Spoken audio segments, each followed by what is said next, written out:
As we walked down the pier holding hands, I looked at my wife, Natalie. Even though we were approaching 50, she was still as beautiful to me as ever. Perhaps we needed to do more things together to rekindle the flame of love, but the embers were still alive. I glanced around the parking lot to make sure my other great love, my 2013 Mustang Boss 302, was still in order. Then I took Natalie's hand and we started walking around the dock. In addition to other strollers, there were a lot of people on the dock. There was gambling, different kinds of food, and lots of entertainers. I saw jugglers, stilt walkers, singers, musicians, clowns, and even a mime. I hate mimes. We didn't make any specific plans or schedules. We just wanted to spend the day together and rediscover all that we had lost. I didn't think we had lost anything. Perhaps I saw it as a case of our blazing romance simply cooling down over time to a level that we could sustain over a longer period of time. It was as if Natalie thought we still had to constantly smack each other around like we did when we first met. We had been together for a long time, and were no longer young and fresh. But that didn't mean I loved her less or that I was less attracted to her. In fact, I may have loved her even more. As the years went by, we became more and more important to each other. We became a part of each other's lives. It would be much harder for me to break up with her now than it would have been shortly after we met. My perspective on all of this was different from hers. She thought we had lost the passion in our relationship. I, on the other hand, was convinced that all we had lost was desperation and insecurity. I took Natalie's hand and pulled her closer to the water as a mime approached us. "Take that, Marcel," I thought with an evil smirk on my face. Apparently, he was a better mime than I thought he was, because he managed to convey how pissed off he was at being ripped off just by the look on his face. "Oh, let's take a tour of the lake," Natalie giggled. "That looks interesting." I looked at the boat with a mixture of skepticism and outright disdain. The boat didn't seem very seaworthy.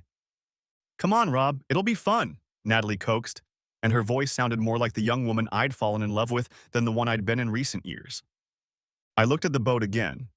This time I looked at the crew of two. The captain looked like a former athlete who had gone soft. He still had his former mass, but had not retained the definition and hardness of his muscles. He tipped his hat and smiled at us.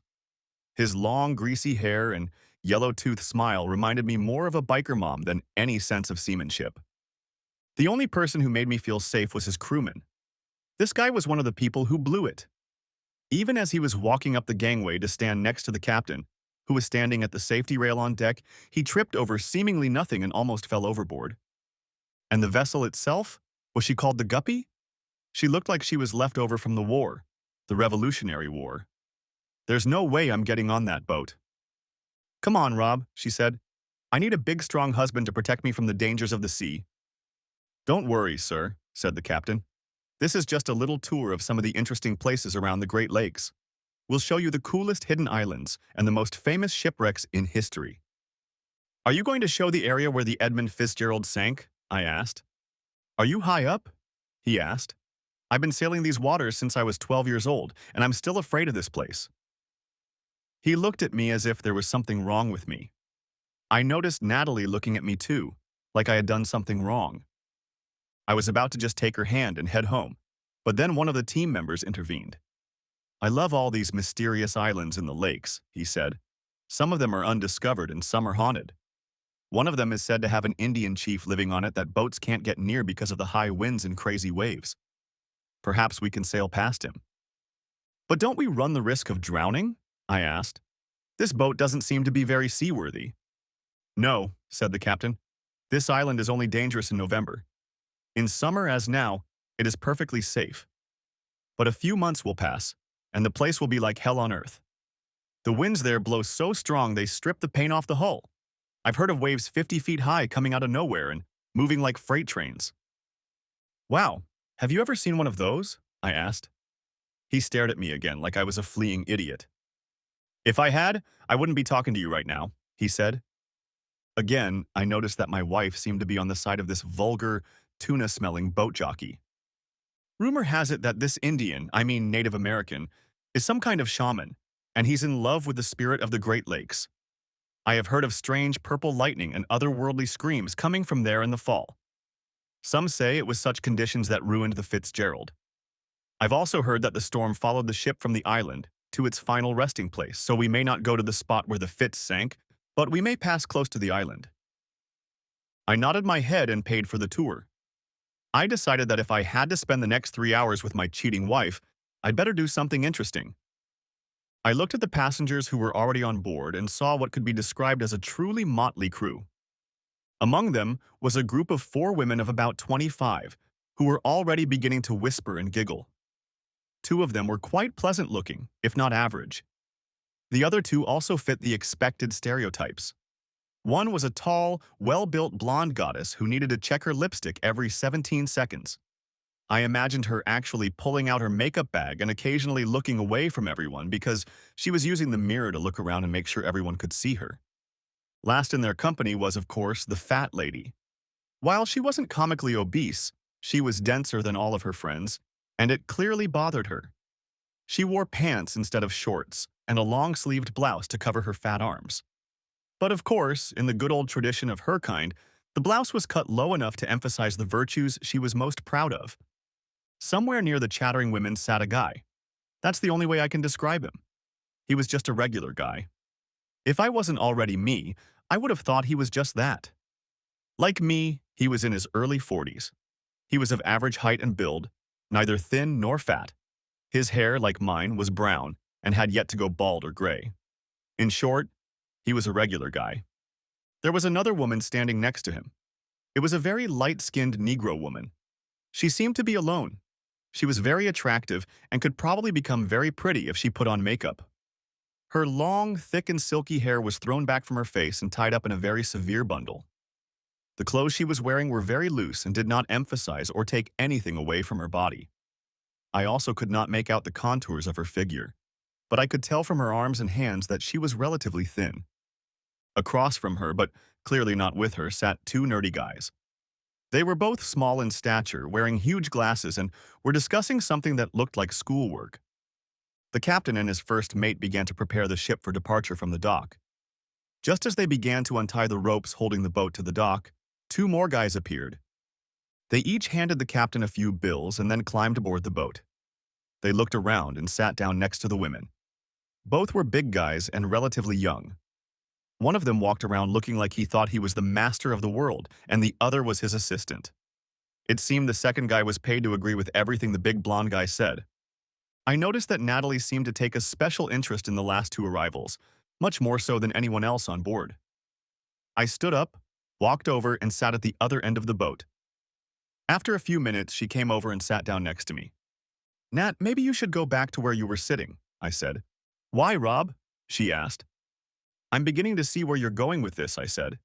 "Maybe we've drifted apart over the years. I guess I never noticed it. I always thought things were fine between us.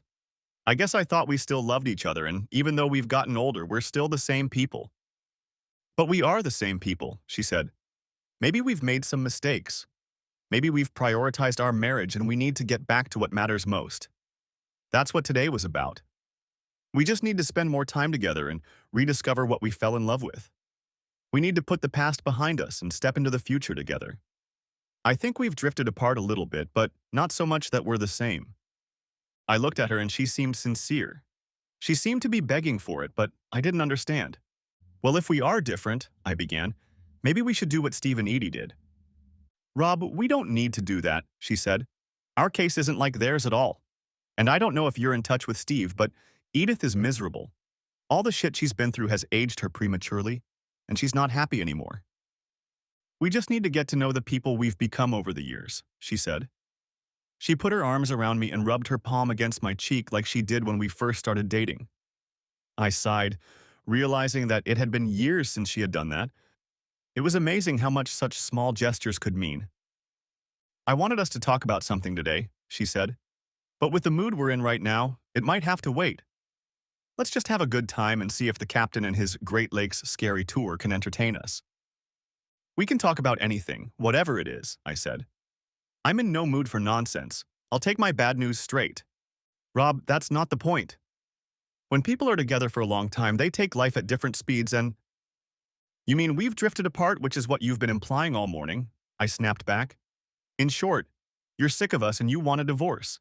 And since the kids are already out of the house and in college, now seems like a good time." She looked at me with absolute horror in her eyes. "Rob, what makes you think that's what I want?" she asked. "You should know that more than anything I want us to be together." She took my hands in hers and looked into my eyes. "Rob, we've done our duty to society. We've raised two wonderful children. Sure, we've both made some mistakes, but you're still the person I want to spend the rest of my life with, and—" "I can't say," I replied. "What kind of woman is this who constantly takes the side of another man over her husband? I'm not sure I want to be married to a woman like that." "What do you mean, Rob? You're not jealous of me for the captain, are you?" She laughed and squeezed my hand even tighter. "Rob, I was just about to tell you that we've raised the kids, our mortgage is quite affordable, and we did it before we turned 50. We're riding the train and heading toward the finish line, but I think we're looking at things differently. I think you want us to keep saving, and you're going to keep working at your job for another 18 years until you're ready to retire at 65. "That's what normal people do," I said. She interrupted me with a look. "That's why normal people die or get too old to do anything with their lives," she snorted. "Today is the beginning for us, Rob. It's not the end. I'm not telling you I want a divorce. I'm telling you I want us to get to know each other again. I want you to cut back on your hours and start using the vacation time you have. I want us to take trips, go camping, and visit all the curiosities we've heard about. I want you to make me remember why all my girlfriends think you are so special and so cute. I want us to spend the rest of our lives falling in love with each other all over again." Before I could answer her, there was an explosion of vibration and engine noise as the good ship Guppy pulled away from the dock. The motion of the ship was not as smooth as one might expect, but the captain and his mate seemed to be used to it by now. As we moved farther and farther away from shore, safety and my Mustang, I became accustomed to the erratic nature of the vessel. "It is not a machine," I said to myself. "Therefore, I shouldn't expect it to feel like a car." Lake Superior is huge. In area, it is the largest freshwater lake in the world. It is also the world's largest real lake.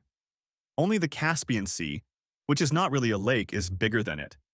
It is a sea, but because it is completely surrounded by land, it meets the definition of a lake to a small degree. The lake is so large that if we were lost, it would take days or weeks to find it. The lake has an area of over 36,000 square miles. "That's a huge area to search," said the captain. He went on at length about the lake touching 3 separate states and an entire country. "But fear not, boys," he said, grinning. "I know this lake as well as I know my own bathtub." That made most of the passengers laugh, including Natalie, but it didn't move me much. I had 2 different thoughts. The first was that there was a rather unpleasant fishy odor coming from the captain. His first mate didn't have one, so perhaps the captain didn't know his tub that well. The second thought was that perhaps the lake was the captain's bathtub. That would explain why he smelled like bloody fish. True to my word, for at least the first hour or so, we drove in the same direction from our starting point. I noticed a few minor course changes depending on the position of the sun, but the more we drove, the more I became fascinated with the captain's stories about the Great Lakes. Several times during our excursion, I noticed First Mate Gill looking up at the sky. As I mentioned, the motion of the guppy on the water was never smooth, but after about 80 minutes, I noticed that the swell of the water and the roughness of the guppy's motion increased dramatically. When we first set out, the sun was high in the sky and there were few clouds. The sun had set behind the clouds several times during the trip, and in the heat of the day we were glad of the respite from the sun's rays. But now the whole sky was filled with dark, angry clouds. I realized that Gill had seen these clouds far and wide, and they were the ones he was watching. "I hate to interrupt our excursion," said the captain, "but we are quite close to the mysterious island I warned some of you about. The waters approaching this island are known for their unpredictability, and though we cannot see the island, the High One seems to be quite alarmed. Perhaps I should not have spoken of this island aloud."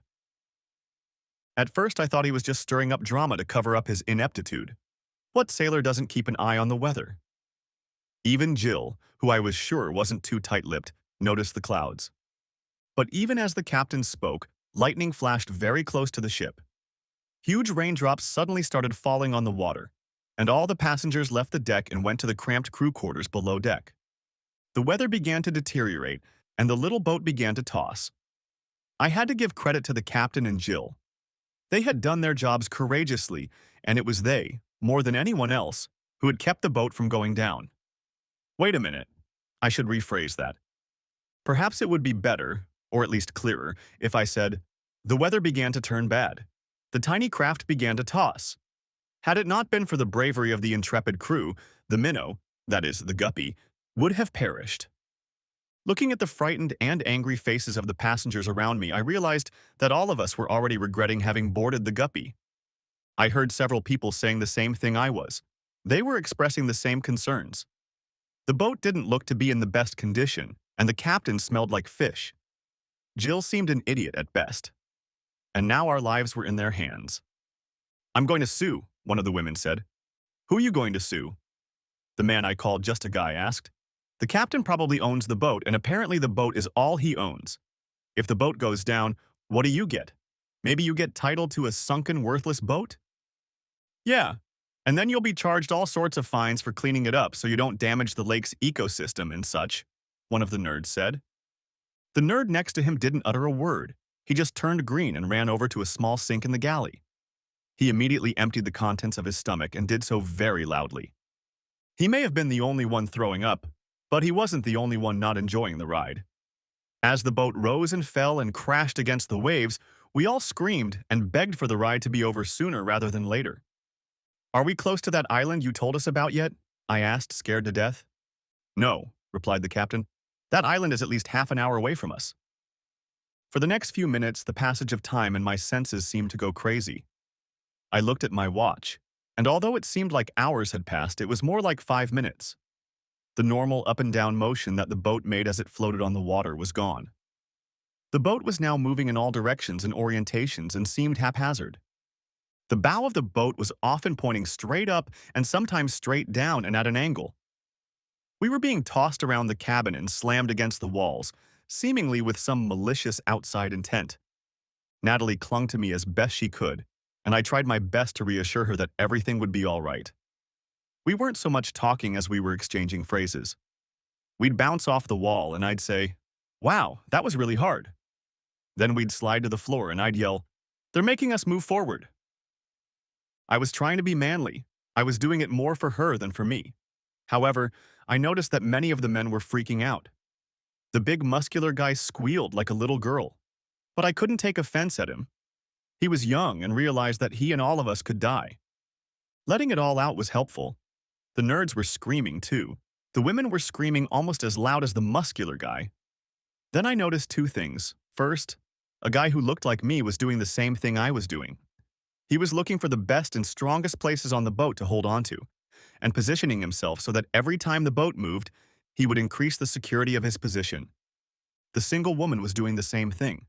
This amazed me more than anything else. After that, I was too stunned to notice anything when the boat hit something very hard and a huge ripping sound overrode everything else. I looked at the wall in front of me and saw a huge hole in the side with water rushing through it. "We need to get out of here," I shouted. "Come on, get back on deck. With that big hole in the side, this boat is going to go down." As soon as I said this, a muscular fellow squeezed past the women, jerked open the door, and ran out on deck. I helped one of the plain women to her feet, and at the same time helped a fat woman to her feet. Then I lifted Natalie up onto the deck. The captain didn't insist that we put on life jackets, and I started looking for where they were kept. "What do we do now?" a muscular guy asked me. He looked terrified. "I'm trying to find life jackets in case we have to go down in the water," I said. "Yeah, me too," he said. He started opening cabinets. The captain and Jill were busy trying to find something to patch the hole in the ship and trying to radio someone to report our situation and ask for help. I pulled out my cell phone and noticed there was no signal. The rain had eased, but the strong wind was still rattling the ship like a cork in a bathtub. When you add to that the fact that the boat had a very clear listing, I think we all got a little scared. One of the women found the life jackets. "I found them!" she shouted. A muscular guy quickly walked over to her, pushed her aside, and then grabbed a life jacket. He quickly put it on and then started handing it out to everyone else. At that moment, the boat hit something very hard. The impact was so hard that we were all knocked off our feet. I saw the captain literally fly out from under his feet and land unsuccessfully on his back and shoulders. When he landed, there was an eerie cracking sound, and then he was left lying motionless. We all grabbed onto something to hold on to.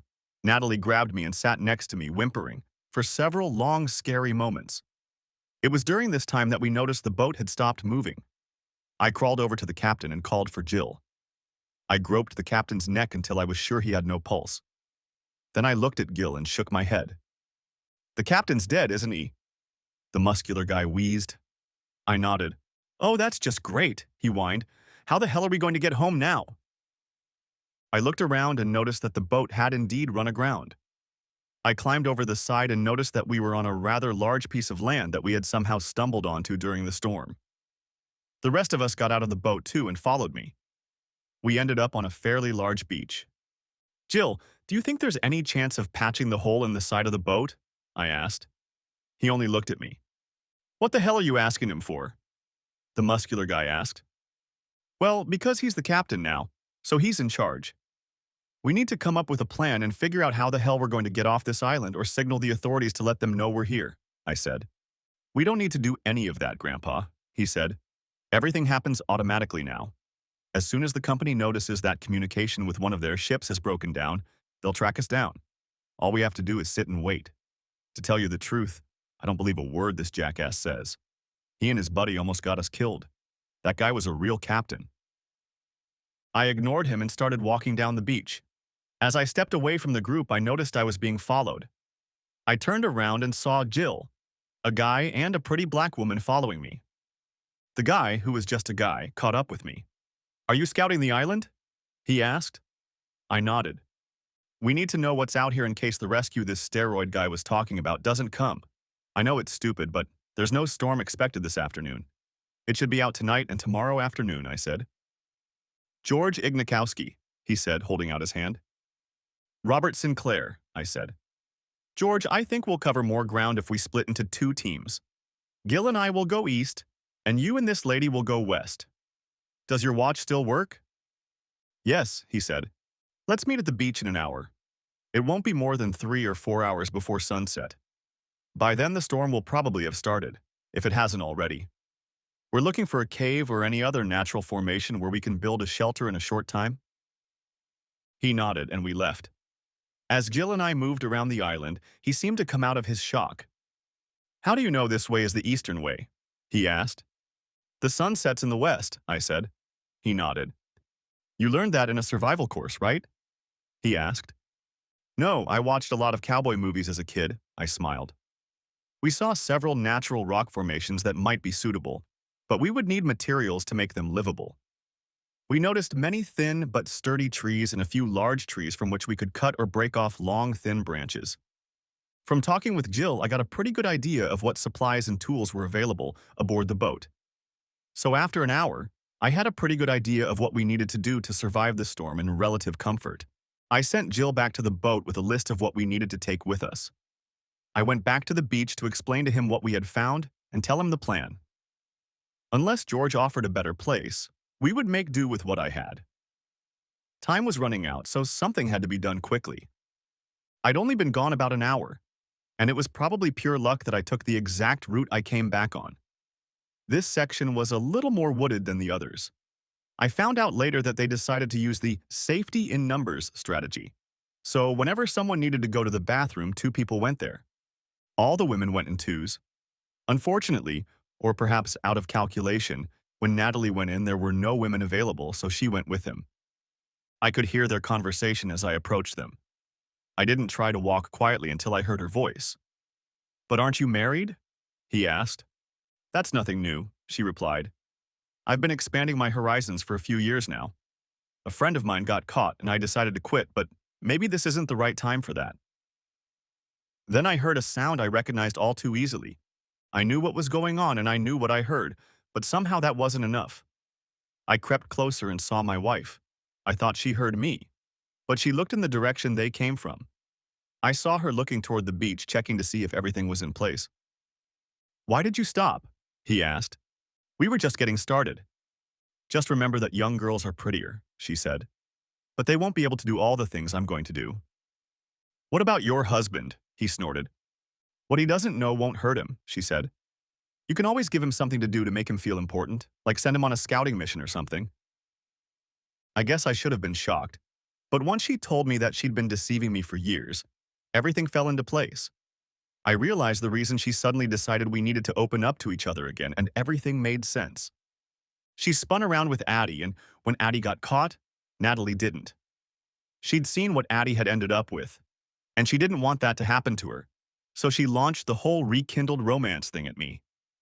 Even more hurtful than the betrayal itself was that she did it so coldly. She didn't even think about me. Being a practical person, I put it behind me. Heartbroken or not, the storm was still coming. I walked away from the forest and approached the beach from the other side. As I approached the beach, I saw George and the woman he left with coming from the other side. We met in the center and George shook his head. "We found a small cave," he said, "but it's hardly big enough for all of us." The woman tugged at his sleeve. "Oh yes, we found some berry trees. Some of them are ripe." I saw a bunch of squirrels. Jill and I found a natural rock ledge that will work for this night. We can use the tarp that Jill said they had on board and some rope. We'll have to make some sort of framework to reinforce the tarpaulin and use it as a wall to keep the storm from carrying it away. But we'll have to get to that pretty soon, so "We're not doing any of that," came a voice from behind me. "While you guys were on your little hunting expedition, we had an election. After all, this is still the United States, and I'm in charge here." I noticed the two nerds and the idiot friend nod their heads in agreement. The other four women did as well. "So we can't vote?" George asked. "It doesn't matter," said the muscular guy. "There are only 4 of you. There were 9 people here. Anyway, I've decided that if the rescuers don't arrive tonight, and I'm sure they will, we'll just spend the night on the boat. Why should we waste time, energy, and effort building when we have a boat?" George and I shrugged and headed toward the spot I had chosen. "Hey," the muscular guy called out. "Where are you going?" "There's a storm coming," I said. "We don't have time to waste on you." "But I'm in charge here," he said. "We didn't vote for you." "So you're not in charge of us," George said. "What about your wife?" shouted the guy. "She's with us. Don't you want to try to convince her to come with you or try to fight for her?" "You've already said that," I replied. "She's with you." I looked straight into Natalie's eyes and she sighed. "I only fight for what I think is worth it." "But Rob," Natalie whined. George, the quiet woman, and I started to leave the beach. As we were leaving, a stocky woman ran up to us. "Dana, where are you going?" one of the women asked. "Look, Peggy, I already know how this movie ends," said Dana. 4 guys, 5 women, and me, the fat lady. I'll take my chances on the other side. Truth be told, they seem to have a plan, and they have their reasons. I hope so. Once we reached the place I'd found earlier, we all introduced ourselves. The stocky girl's name was Dana. The quiet girl's name was Ella. Ella was wonderful. She didn't talk much because she didn't like to explain her accent. She was a mutt, as she called herself. Her father was half black, half Hispanic. Her mother was Irish who lived in England. Ella grew up in London and had an accent. She was a librarian and very proud of it. George, like me, was an engineer.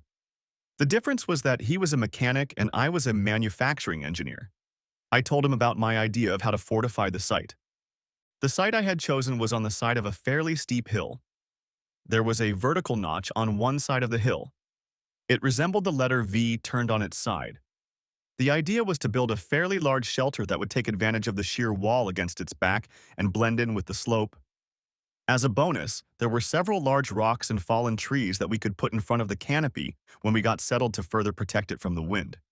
Since the tarp was waterproof, I wasn't as worried about the rain as I was about the wind. Soon, Jill arrived, and we filled it up. The tarp was bigger than I expected, and thicker. We filled it up and I sent it on another trip. George decided to start construction. Dana and I went looking for limbs to staple together to build walls, and Ella went back to picking berries she had seen earlier and anything edible she could find. While Dana and I looked for appropriately sized limbs, we talked, and I kept an eye out for small pieces of dry wood. I expected it might get cold at night, so I asked Jill to bring a couple items I had seen on the boat that might be useful for making a fire. Ella returned with berries that would be more than enough for the 5 of us. I jabbed my finger at her and she smiled and came over to me. I held out the fishing rod to her. "What should I use as bait?" she asked. She asked. The exact syllable of her words was magical. "What did you say?" I asked. She smiled and repeated her question. I pretended again that I hadn't heard her. Dana came over and said George had enough poles for the 2 layers of wall we needed. Does it have to do with color? Ella asked. What do you mean? I asked.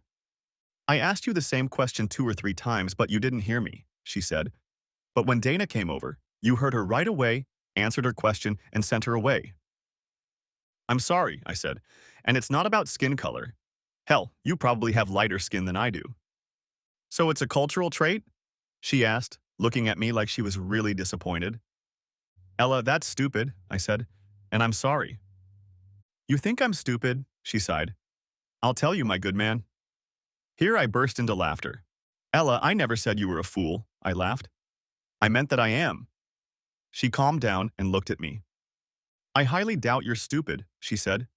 And since we're all following your plan, if I'm wrong, we'll all suffer. Ella, I made you repeat yourself because I love hearing you speak, I said.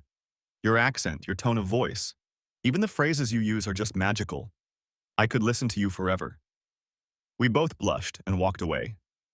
Ella, I called out as she picked up the pole. There are all kinds of worms on the ground near some of the muddy areas. Try using them, and also the berries as bait. After a few minutes, she came over, took my hand and pulled me toward the puddle.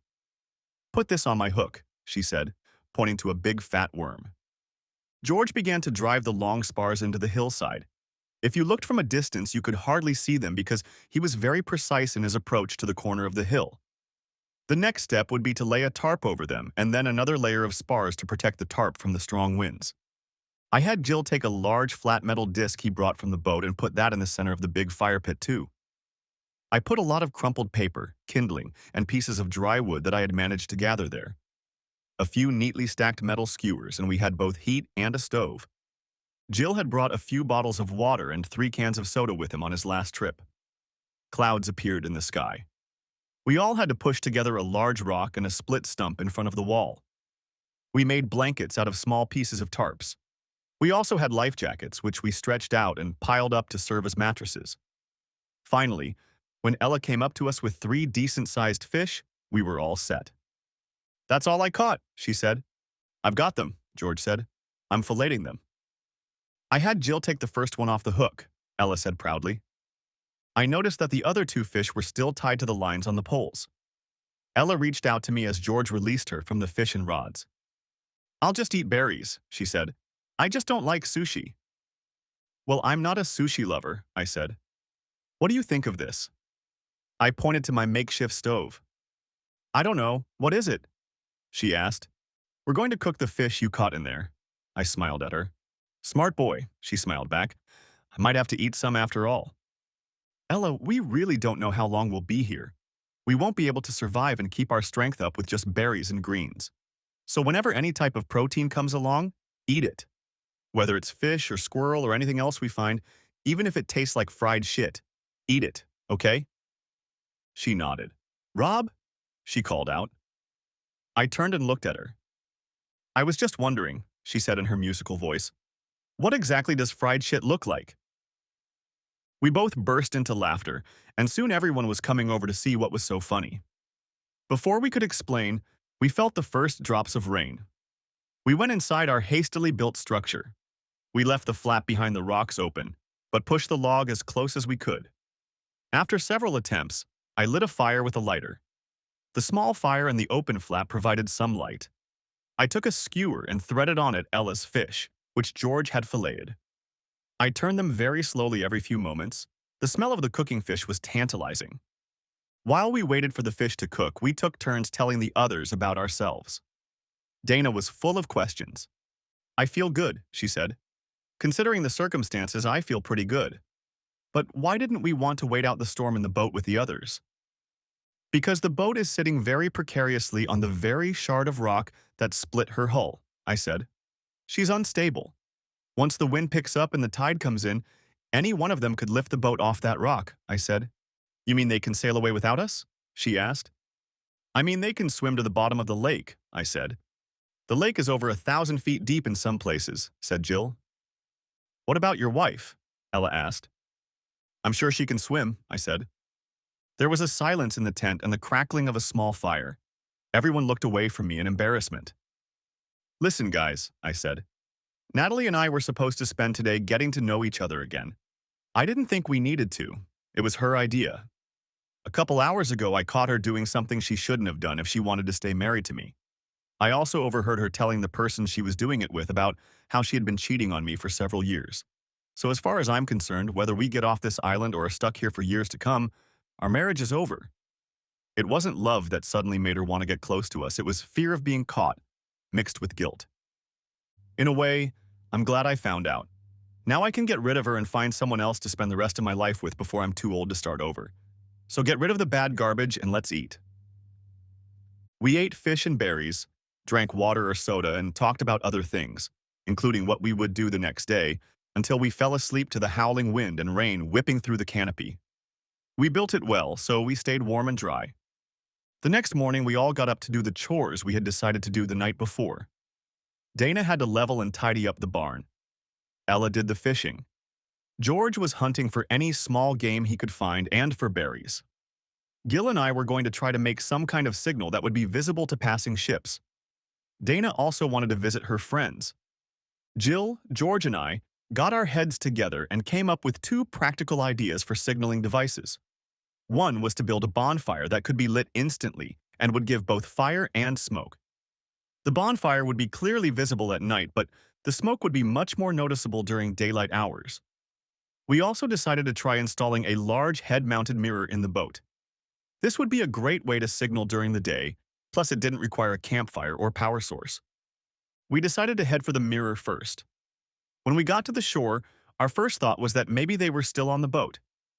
But then we saw that they were all huddled around a tree, trying to hug each other to keep warm.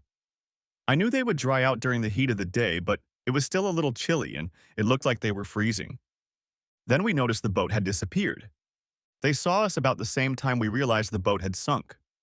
Natalie and one of the young women got up and staggered toward us. One of the botanists was walking with them. They looked horrified. "Why didn't you tell us the boat was going to sink?" The botanist asked. "You knew, didn't you?" "How are you guys drying out?" Natalie asked. I ignored her. "Rob, we need to talk, honey," she said. "I have a feeling you're mad about something." "Okay, I did it again. I didn't take your side. Obviously, I was wrong, and Jill, let's swim out and see how far the boat is below the surface," I said. "We can always dry our clothes by the fire. Hopefully they'll have something to eat when we get back." Everyone else turned their heads in our direction when I said that.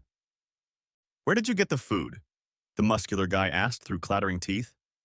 "You stole all the food off the boat, didn't you?" "Of course not," said Jill. "There's plenty of food on the island. You just have to know what to look for and work together to get it." "Show us," said Mr. Muscle. "We have things to do," I said. "Since you're in charge here, you should get off your ass and figure out what to do next. But as I recall from the weather forecast, it's supposed to rain again today." "What does it mean to work together?" one of the nerds asked. "We all have different jobs in different parts of the plan," I told them. "Some of us are in charge of cleaning up the area. Others are working on getting food. Some of us will be working on how to signal boats from a long distance." "You've obviously taken all the good people," Mr. Musk said. "That's not fair." "You left me a bunch of useless women and nerds," he continued. "I thought nerds were supposed to be smart, and these guys only know comic books and Lord of the Rings. It's very unfair. We should all get together and be one group again." "I'll talk to the rest of our group over lunch and see what they have to say," I said. "Why don't you just tell them?" he said. "Because no one in our group decides what to do," I said. "We discuss things and act on the ideas we think will work. Each of us has an opinion, and each of us has a job to do." "Why aren't you guys wet?" the blonde asked.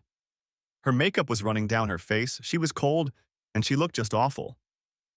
"Our shelter is dry and windproof," Jill said, "and we're all very warm by the fire." "Where did you find shelter?" Mr. Muscle asked.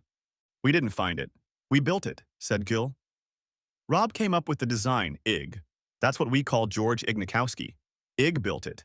Dana made it comfortable." "We're clearly having fun with the wrong guys," the blonde hisses. Jill and I dove into the water and swam to the rocky edge of the island. The boat was there, but it was at least 8 feet below the surface of the water. I took a deep breath and swam down. I stayed underwater as long as I could, but I never managed to hit the head behind the mirror. Jill, however, did much better than I did. He came up with a little hibachi grill. Not that I don't like the way you cooked last night, he said, but it'll be a lot easier this way. The other group started to follow us as we left. I turned and addressed them. Less than 24 hours ago, you all made some very stupid decisions, I said. You're all lucky you didn't drown when the boat went down. I'll talk to our group and see what they have to say about getting back together. We'll let you know. Natalie was still looking at me.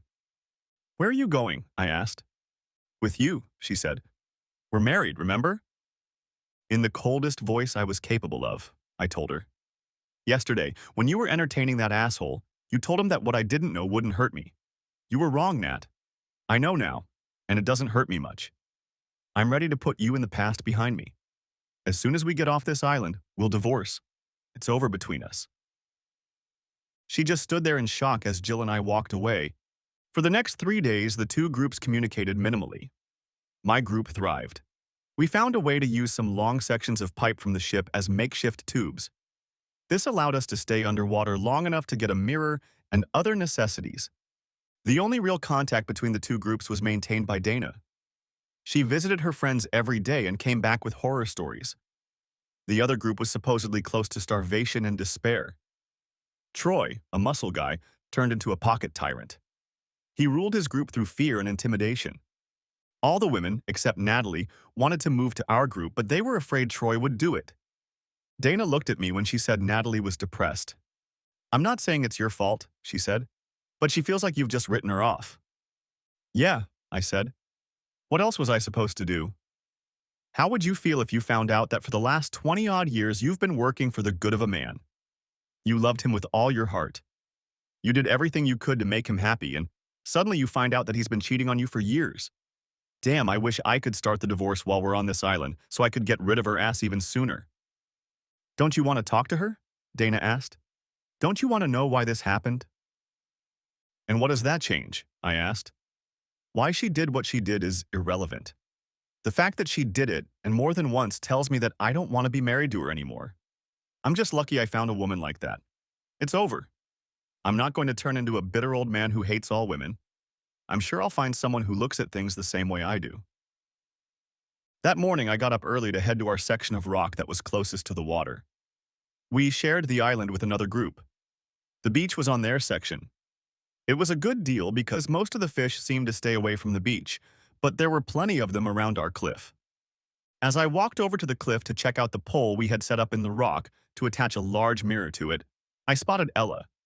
She was sitting on the edge of the cliff catching fish. Over the past few days, we had split into pairs, with the exception of Jill. Dana and Ig seemed to be spending a lot of time together, and Ella seemed to be looking for me most of the time. We sat together at meals, and at night she slept next to me, often rolling over onto her back when it got chilly. But that was where it ended. I wasn't sure I could say the same about Iga and Dana, despite their age difference. I was just about to walk up to her when I saw them. Troy, his buddy, and two nerds came out of the woods that separated the beach from our neighborhood. They headed straight for Ella. Troy grabbed her arm and tried to pull her in the direction they came from. I ran as fast as I could and didn't slow down until I reached them.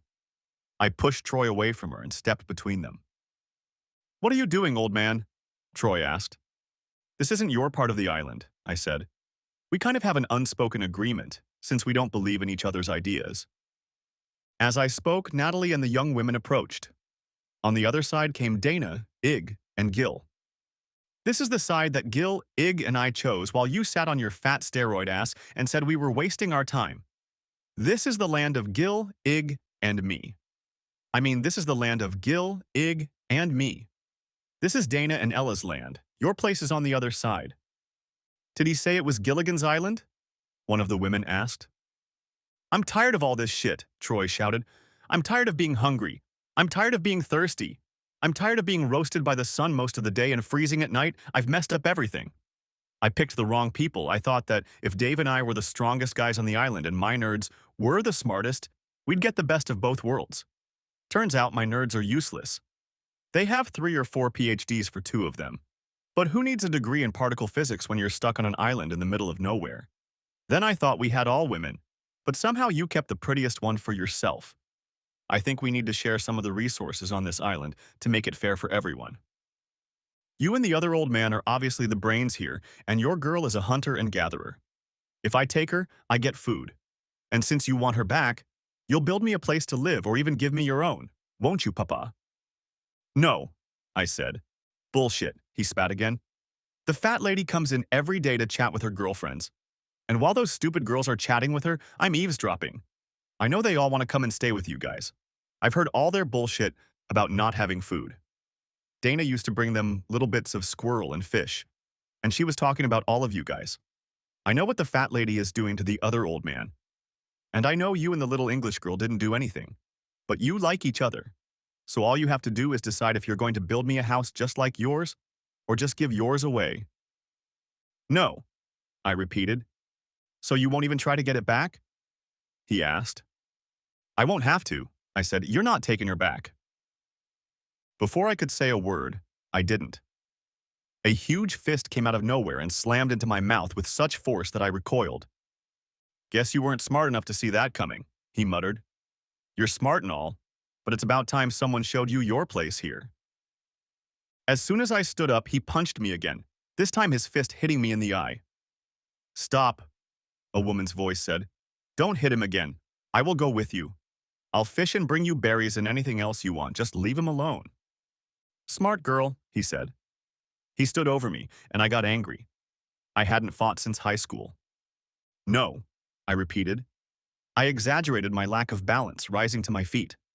I have to admit, for an old man, you've got balls, he laughed. You're the only one who can stand up to me. I clenched my fist and took a clumsy swing at him. I missed him by a full mile on purpose. We don't have to do this, Pops, he said. But I'm curious to know one thing. Why are you so willing to fight for her, even though you wouldn't fight for your own wife? It's simple, I said, still trying to stay on my feet. Ella is worth it. I stepped close to him and clenched my fist again. He smiled. I threw my fist out clumsily and he leaned back. Then I pulled back and kicked him in the balls with all my might. I was sure his scream could be heard all over Lake Superior and all the way home. When he leaned forward to grab his aching hour weights, I brought my knee up and smacked him in the face. He spit out a couple teeth and tried to grab me. I punched him in the side with my fist and he went down. His outstretched arm crunched as he fell to the rocky ground. His handmaiden looked at me in shock. You were faking it, he said. You weren't in that condition, that's cheating. I laughed. He's 6 inches taller than me. He weighs more than me, probably 80 pounds, and he has a lot more potential than I do. Plus he's 20 years younger and in better physical shape. You call that a fair fight? He was desperate, Dave said. We don't know shit about surviving. Troy always had a temper and always thought he should be in charge. When we were on the boat, you always decided what we should do. Even during a storm, Troy would scream like a girl. It embarrassed him, and he had to work up his courage afterward. While you went off to find the island, he turned everything into a popularity contest and had his own election. You should have agreed with him, but you just left us where we were. I think you were more angry with your wife than anything else. And you can't blame Troy for your wife. He's a guy. She proposed, he accepted. She's not even his type. She's too old for us. It was just fun. I thought it was cool because it meant I got Blondie with water wings. Now that's a disappointment. Screw you, Dave, Blondie hissed. You've done this before several times, Dave said, and it's not that great. The blonde, who didn't look that good at all without makeup, stood and grunted. At that moment, Troy woke up. Dude, are you okay? Dave asked. Troy tried to get up and suddenly screamed so loud he almost passed out. What happened to your balls now? Dave asked. It's my hand, Troy wheezed. I could see that his arm was dislocated. I grabbed his shoulders, trying not to move his arm. He recoiled from me even as I touched him. Careful, asshole, I snapped at him. Your shoulder's out of the socket. The longer it stays in that position, the worse the pain and damage will be. So what are you going to do? He asked. If you lie down and shut up, I'll put it back in the socket, or try to, I said.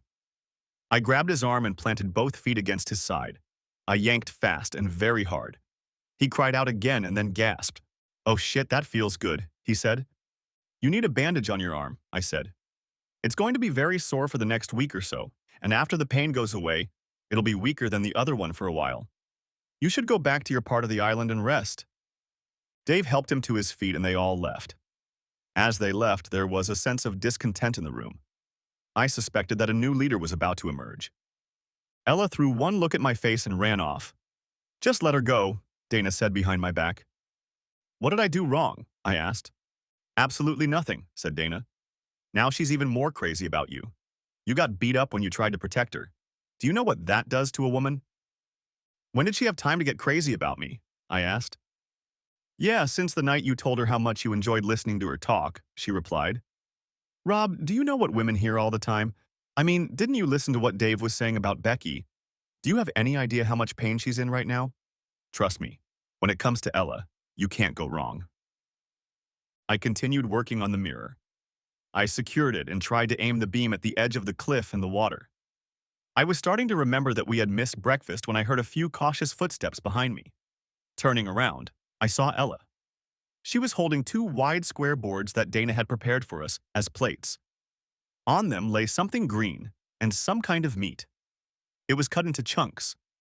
We ate 3 or 4 pieces each, and cups of berry juice were prepared for each of us. She looked at me, then quickly averted her gaze. "What did I do?" I asked. "Rob, your eye," she said, "and your lip." "They'll heal," I said.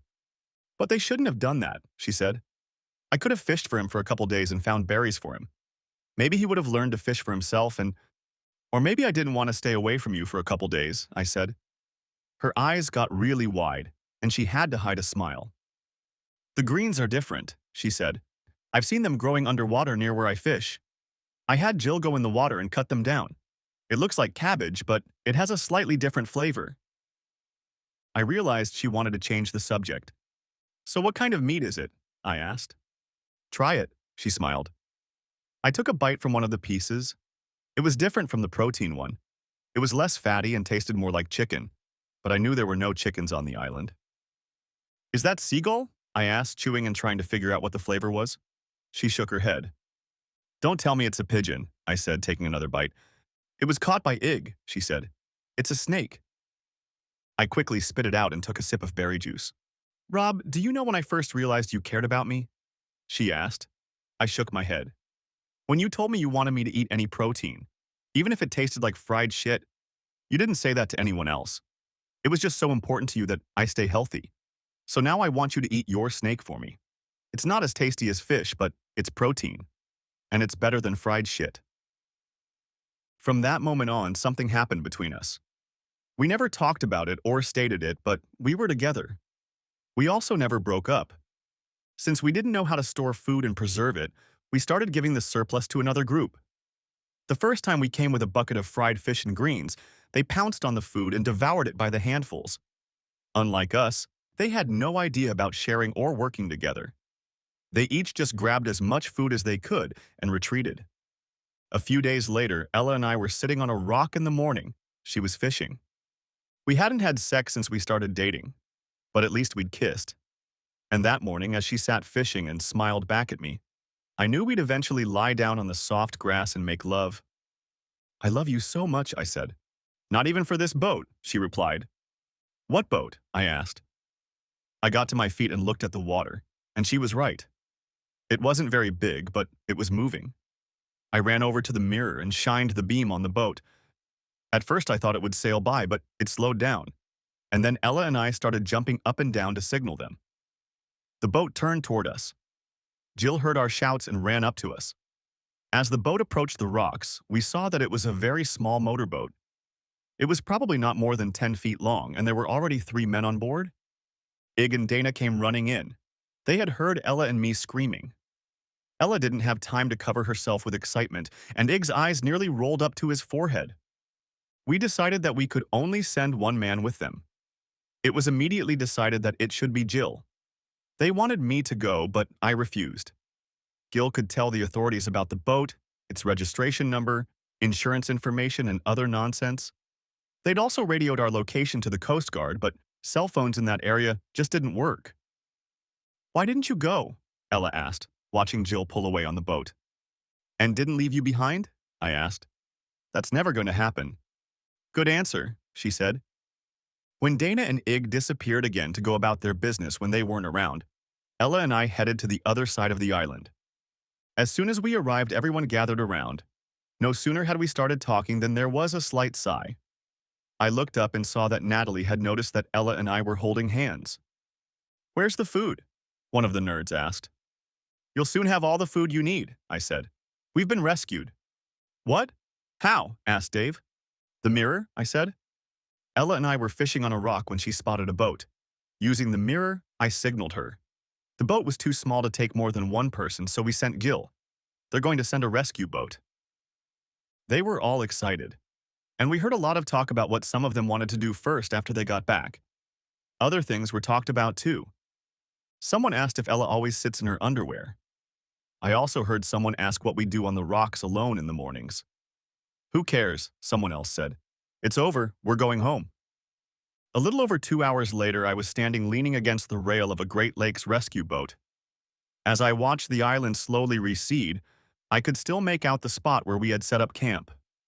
I wondered what would become of our little cabin. "$1 for your thoughts," said a tiny voice beside me. His harsh British accent made the mispronounced phrase even more unusual. "My thoughts are worth at least $5, I said. "Can I do the fortune-telling first?" She asked. "That's a lot of money, especially for a poor librarian." "Okay," I said. "I've been talking to Dana. She went back to her friends. She and Ig met and talked. He explained to her very nicely that what they had would always be special to him, but it was just something that happened while we were on the island. It would never last in real life. She told him that she absolutely agreed with him and that he was too old for her. So she would go back to being a whore walking around the bars, and he would go back to being his wife. The island was just an interlude, nothing more," she said, looking at me. I nodded my head.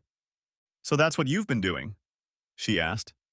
"Trying to think of a good way to tell me about it?" "Something like that," I said. I watched her try to keep a calm expression on her face. "I've been thinking about renting a boat after we get married and coming here for our honeymoon. Only I can't decide if we should invite some friends along. And of course, if we have kids, we should bring them here someday. And of course, the children I already have might want to see it, depending on which side they take in the divorce, and—" In the next instant, she pounced on me with such force that I nearly fell over the railing. I turned around and saw Natalie standing behind me. "Ella, do I get a chance to talk to Rob?" she asked. Ella only nodded. "I'll go and try to comfort poor Dana," she said. "Is she on the list?" "Definitely," I said. And then an idea popped into my head. "Rob, what's going on?" she asked. "You haven't said more than 10 words to me since you let me know you knew what I did. We need to talk about this. I talked to Dana when we were on the island. She told me some things that just don't make sense. I think you have the wrong idea about what happened here. Natalie, as soon as this boat pulls into the dock, I'm filing for divorce. If you tell me what you want to tell me, it will save me time. Let's do it." "It means we won't have to waste time doing it later," I said. "Okay, Rob. I don't know how you found out, but yes, I cheated on you before we got to the island. But I dropped everything and decided to dedicate the rest of my life to making you happy. That's why we went on that damn boat. I wanted us to fall in love all over again. I left, Rob. I was never going to do it again. It had to mean something," she said. "Yeah," I said, and she smiled. "It didn't mean anything. Mathematically, 0 is something. What else did you want to say?" "Well, you know, Troy made us all do it with him and the other guys, and—" Even as she said it, she realized I knew she was lying. "Nat, how do you think I found out about you having fun with Troy and cheating on me?" I asked. "Dana told you, right?" she said. "No, Nat, you're the one who told me," I said. "Before you went out with Troy against me, what you did to the captain, I was there in the bushes. I saw the whole thing. I heard you telling him about your affair. Funny how a guy I can't stand cared more about our marriage than you did. I heard him ask you, 'What about your husband?'" "Rob, I was scared," she whimpered. "I wished I had a better chance of surviving." "Yeah, but you picked the wrong one," I said. "And I suffered for it, Rob," she said. "They treated us like whores. Ella only had to do that with you. She must have loved it." "Natalie, Ella and I haven't had sex yet," I said. "I think we're going to abstain until we get married." "You can't be serious," she said. "You're not seriously thinking of divorcing me, are you?" "That's the plan," I said. "Just like Steve and Edie's." "Rob, Steve and Edie aren't like us at all. They haven't been married that long, and they don't have 2 kids to explain anything to. So, okay, I've had sex with a few guys. The whole time I was messing around with Edie, it was fun. It was just sex. And there were no steady partners. I never embarrassed you or did anything with anyone we knew. So, I said, so it wasn't just your fault, it was mine too, she snapped back. I waited 20 years for you. Every day I was stuck in this house while you went to work. I was bored. I felt like an inferior person. Tell that shit to Oprah or Dr. Phil, I snapped back. After our divorce is final, write a book and host The View. But don't tell me that crap, it's such a cliche. I left the house every day and busted my ass to give you what you wanted. I bought the house in the neighborhood you wanted to live in. I got you the car you wanted to drive. When you ask for shit like that, you have to pay for it. My part of paying for it was working to pay for it. Your part was taking care of the house and watching the kids. If you wanted to change or wanted to get a job yourself, all you had to do was say something. All you had to do was say, honey, I want to get a job and help out. Even if your job only paid for daycare, it would be virtually break even. You can sit here and tell me all these bullshit excuses, but you can't tell me you were bored? She looked at me like she'd never thought about it. Well, what you're doing isn't the same as me, she snapped back. I've had a few innocent, meaningless flings with guys I don't even remember, and you went and found a woman to replace me. I laughed. Are you laughing because you don't think your relationship with Ella is serious? She asked. Okay, how long do you need to spend with her before your wounded pride allows us to be together again? Natalie, Ella can never replace you, I said. She smiled. Ella is younger than you, smarter than you, prettier than you, better built than you've ever been. And the biggest difference and most important is that she believed in me. Before we even met, she listened to me and Troy and decided to be on my side when my own wife didn't. And speaking of timing, I want to spend the rest of my life with her. What will we tell our friends? What are we going to tell the kids? She whined. I don't want to end up like Edie. You can tell them anything you want, I said. I'm going to tell them the truth. As soon as we entered the docks, the real race was on. I'd already told Natalie that I intended to keep the house, so she needed to make other arrangements. And since she still couldn't afford the mortgage without a job and substantial child support, she agreed. She decided to move in with her parents and pick up her stuff on Saturday. I got in my Mustang and drove home. While I was there, I called the same divorce attorney Steve had used.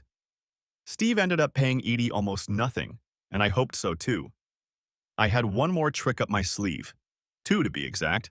While I was busy splitting up bank accounts and canceling all the credit cards Natalie had used, she chose another tactic. She called our kids and told them a bunch of ridiculous lies. She hired her own lawyer and tried to challenge every agreement I proposed. We went to a psychologist. Even our therapist was shocked by Natalie's actions. Counseling was unsuccessful, but it took 8 weeks. As a last attempt to avoid going to court, we went to arbitration. I finally realized what Natalie was trying to accomplish. Edie was suing Steve.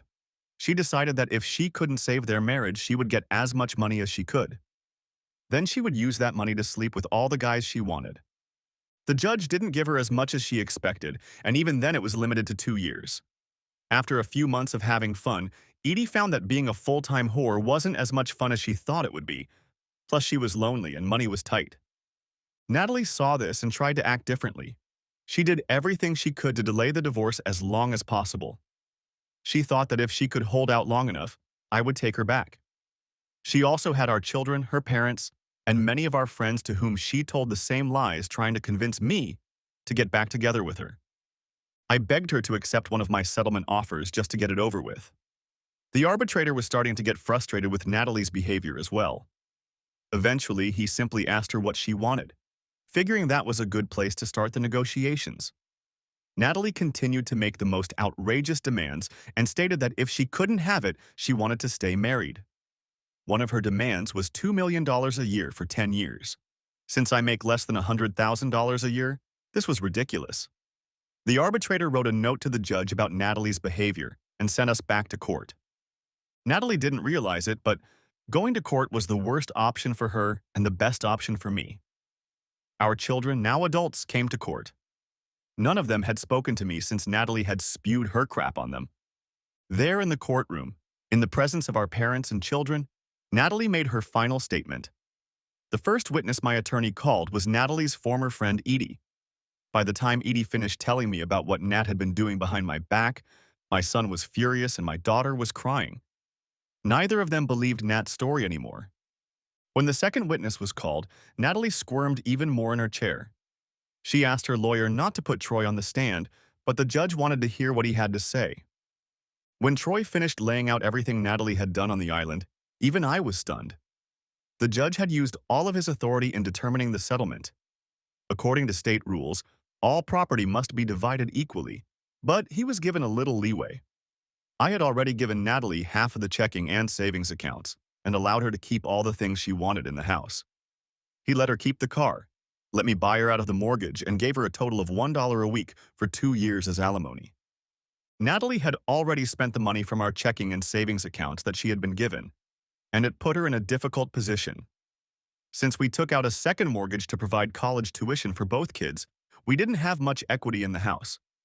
Natalie had to pay her own legal fees, and although her attorney stretched out the divorce at Natalie's request, he still charged her for her time. In the end, Natalie was left on the losing end. Our house was worth $110,000. We owed $30 on it, another $40 on the second mortgage. So our total equity in the house was $40,000. I gave Natalie $20,000. She owed her attorney $22,000. To help her, I offered to pay her all of her child support in a lump sum. I gave her 5 crisp $20 bills and 16 quarters and left.